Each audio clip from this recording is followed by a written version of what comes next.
Video शुरू करने से पहले हम ये चीज़ बता दें कि जो आर्किमिडीज प्रिंसिपल है और एक और इससे रिलेटेड जो टॉपिक है लॉ ऑफ फ्लोटेशन, ये आपका बोर्ड्स और जेई मेन से हट चुका है, यानी सिलेबस में ये आपके नहीं है। लेकिन आगे के टॉपिक को अच्छी तरीके से समझने के लिए इसका नॉलेज होना चाहिए, आर्किमिडीज प्रिंसिपल और लॉ ऑफ फ्लोटेशन का। तो अगर किसी को आर्किमिडीज प्रिंसिपल और लॉ ऑफ फ्लोटेशन नहीं पढ़ना है तो वो इस वीडियो को स्किप कर जाए, इस वीडियो को ना देखें, क्योंकि इस वीडियो में केवल आर्किमिडीज प्रिंसिपल और लॉ ऑफ फ्लोटेशन ही हम बताएंगे।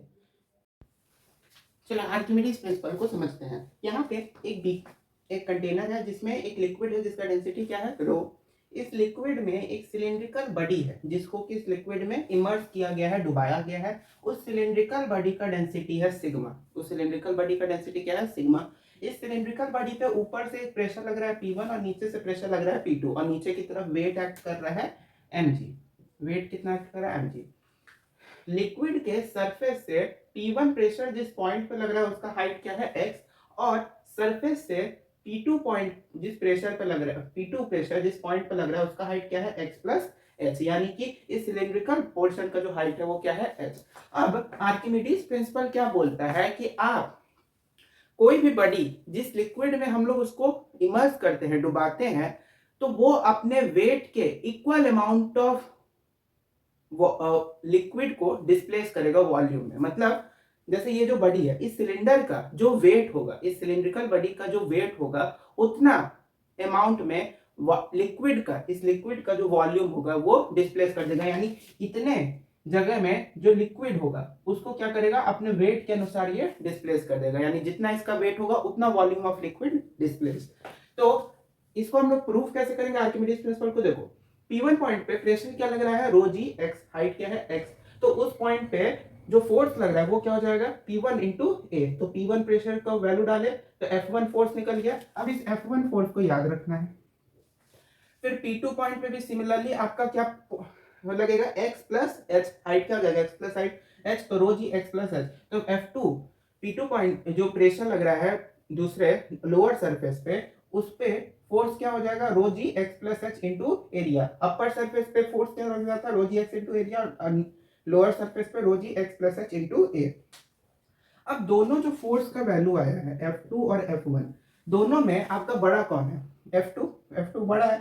तो अगर F2 फोर्स F1 फोर्स से क्या है, बड़ा है, तो U is equal to F2, बड़ा में से छोटा को माइनस करते हैं। यहाँ पे U क्या है, U जो है आपका डिस्प्लेस्ड जो बॉडी है, डिस्प्लेस्ड जो लिक्विड है उसका वेट है। यानी ये जो लिक्विड जितना डिस्प्लेस हुआ है उसका क्या है, वेट है आपका U। U का फॉर्मूला क्या होता है, U इज इक्वल टू होता है mass of displaced liquid into G। Mass of displaced liquid into G, ये होता है आपका U का formula, mass of displaced liquid into G।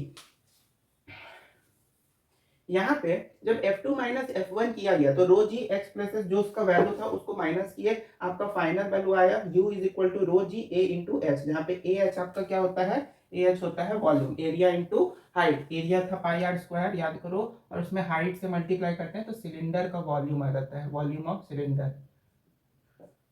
Volume of cylinder आता है कि नहीं आता है, तो वो वॉल्यूम ऑफ सिलेंडर आ गया। अब यहाँ पे ये जो रो है ये क्या है, डेंसिटी ऑफ डिस्प्लेस्ड लिक्विड। इस डिस्प्लेस्ड लिक्विड को जितना वो लिक्विड डिस्प्लेस किया उसका डेंसिटी आपका रो, और वी क्या है, वॉल्यूम ऑफ डिस्प्लेस्ड लिक्विड। तो यहाँ पे एक चीज तो दिख रहा होगा क्या, कि जो डेंसिटी है, जो डेंसिटी है लिक्विड का और जो जी है उसका दोनों का वैल्यू तो कांस्टेंट रहेगा। जो वॉल्यूम है वो किसके बराबर आ रहा है, वॉल्यूम जो है किसके बराबर आ रहा है, U के। और U क्या है, वेट ऑफ डिस्प्लेस्ड लिक्विड। तो वेट और वॉल्यूम दोनों चीज बराबर हुआ कि नहीं, यानी जितना वेट डिस्प्लेस करेगा, जितना अमाउंट उसका जितना वेट होगा उतना अमाउंट ऑफ वॉल्यूम को वो क्या करेगा, डिस्प्लेस कर देगा। तो यहां से हमको क्या मिला कि apparent weight is always equal to, एक और चीज यहाँ पे, ये आर्किमिडीज प्रिंसिपल तो यहाँ प्रूफ हुआ। एक चीज और यहाँ पे दिख रहा है कि अपीयरेंट वेट जो होगा, यानी किसी बॉडी का हमको जो लगता है कि इस बॉडी का ये वेट होगा, वो क्या होता है, उसके एक्चुअल वेट में से जितना वाटर डिस्प्लेस किया उसके वेट को माइनस कर दो। अपीयरेंट वेट क्या होता है, अपीयरेंट वेट होता है, अपीयरेंट वेट क्या होता है, अपीयरेंट वेट होता है एक्चुअल जो उसका वेट होगा, एक्चुअल वेट में से माइनस कर दो u, यानी कि डिस्प्लेस्ड वाटर का जो वेट है उसको एक्चुअल वेट में से माइनस कर देंगे तो आपको एपियरेंट वेट पता चल जाएगा। और एपियरेंट वेट जो अभी बताए हैं, बस एक्चुअल वेट क्या होगा, एक्चुअल वेट आपका होता है, यहाँ लिख ही देते हैं, एपियरेंट वेट, एक्चुअल वेट होता है आपका v रो सिग्मा, नहीं, v g सिग्मा और माइनस u। एक्चुअल वेट आपका होता है v g सिग्मा, यानी ये जो सिग्मा बॉडी का जो डेंसिटी है उसको और उसके वॉल्यूम को और उसका जो acceleration due to gravity, g का वैल्यू 9.82 कॉमन रहेगा, u का वैल्यू क्या है रो g v, तो v g सिग्मा और v रो g, तो दोनों में से vg और vg कॉमन आ जाएगा, तो vg कॉमन आ गया, rho minus sigma minus rho, ये क्या आ गया आपका एपियरेंट वेट आया। Apparent weight is equal to vg rho minus sigma. तो ये हो गया आपका आर्किमिडीज प्रिंसिपल खत्म। अब इसके बाद लॉ ऑफ फ्लोटेशन को देख लेते हैं। लॉ ऑफ फ्लोटेशन जो है तीन चीज है, इसमें तीन चीज है, तीनों चीज को बताते हैं। पहला चीज आपका ये है कि अगर बॉडी लिक्विड में डूबने वाला होगा, यानी बॉडी विल सिंक, विल मतलब क्या होगा, तो बॉडी विल सिंक, तो इस केस में कब होगा, जब कोई भी चीज कब डूबता है, जब वो जो चीज कोई भी बॉडी किसी लिक्विड में कब डूबेगा, जब उस बॉडी का डेंसिटी लिक्विड के डेंसिटी से क्या होगा, ज्यादा होगा। यानी अगर सिग्मा, जो सिग्मा है, अरे सिग्मा लिखा मैं, सिग्मा का वैल्यू रो से ज्यादा हो जाए, सिग्मा का वैल्यू रो से ज्यादा हो जाए, यानी density of body is greater than density of liquid, तो बॉडी विल सिंक, डूबेगा। दूसरा केस,